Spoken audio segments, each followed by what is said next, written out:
Politicians on both sides of the aisle are speaking out about the shocking assassination attempt of Donald Trump. Now, Rachel Menitoff joining us live in the studio now with what the lawmakers are saying about that shooting. Rachel?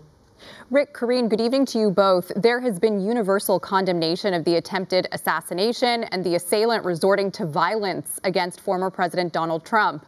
Now, many politicians, President Biden included, are calling for unity and are hoping to turn down the heated political climate.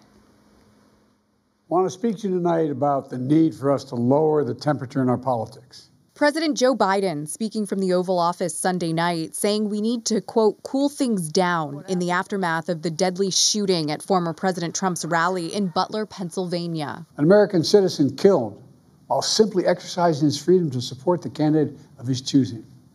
We cannot, we must not go down this road in America. President Biden is promising an extensive and swift investigation, and other politicians are echoing the need for a peaceful political process moving forward. This is a moment where all leaders have a responsibility to speak and act with moral clarity, where all leaders need to take down the temperature and rise above the hateful rhetoric that exists. Condemnation and concern pouring in from current and former California leaders, too. Governor Gavin Newsom, Vice President Kamala Harris, Representative Adam Schiff, and Mayor Karen Bass sharing nearly identical messages online.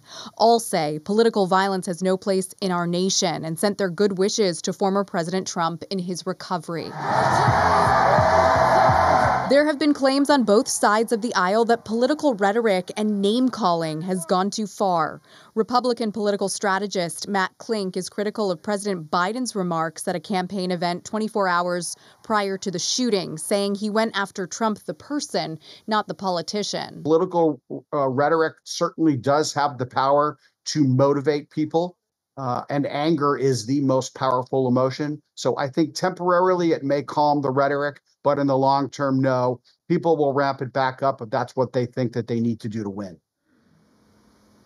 And of course, the Republican National Convention kicks off tomorrow as scheduled. Matt Klink told us he believes that Trump's strength and defiance following the shooting will be beneficial to him. Rick, Karine, back to you. Rachel, thanks so much.